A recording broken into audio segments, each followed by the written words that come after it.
दोस्तों, पीएम भोजपुरी लोकगीत में आप लोग का स्वागत है। आज आप लोग के लिए प्यारा से गीत है, पचरा गीत है। तो इस गीत को आप लोग फुल वॉच करके जरूर सुनिए और आप लोग के सहयोग की ज़रूरत है तो आप लोग सहयोग जरूर करिए, लाइक करिए, सब्सक्राइब करिए, शेयर कमेंट जरूर करिए आप लोग।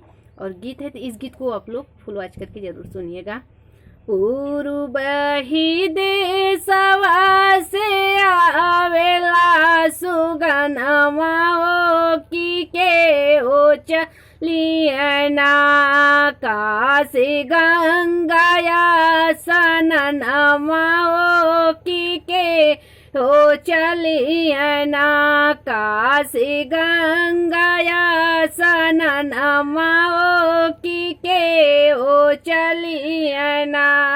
पूर्व ही देशवा से आवेला सुगनमा की के ओ चलियना, गंगाया सननमा की के ओ चलियना, गंगाया सननमा की के ओ चलियना।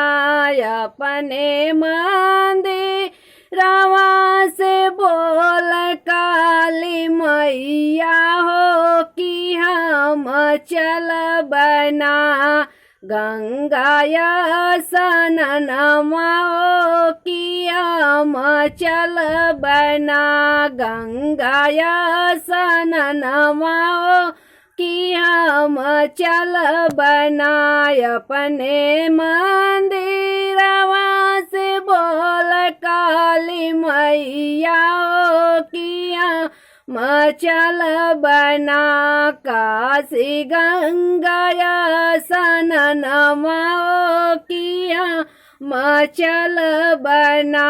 पूर्व की देशवा से आवेला सुगनमा की के हो चलियना, काशी गंगाया सननमा की के ओ चलियना, काशी गंगाया सननमा की के ओ चलियना।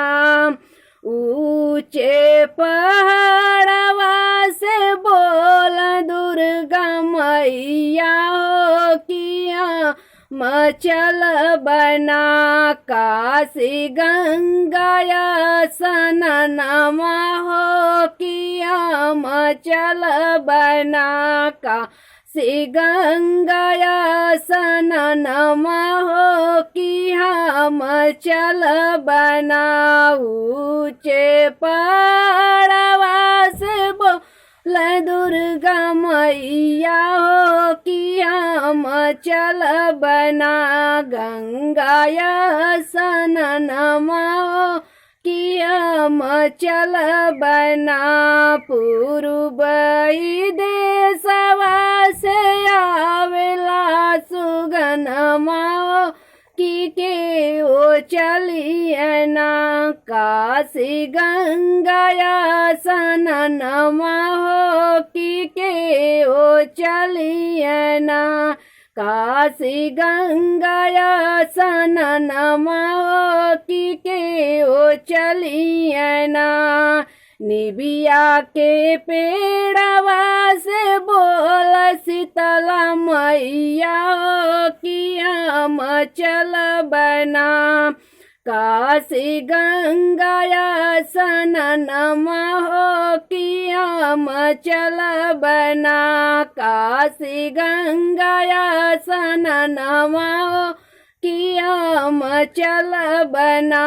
पूर्व ही देशवा से आवेला सुगनमा की के ओ चलियना, काशी गंगाया सननमा की के ओ चलियना।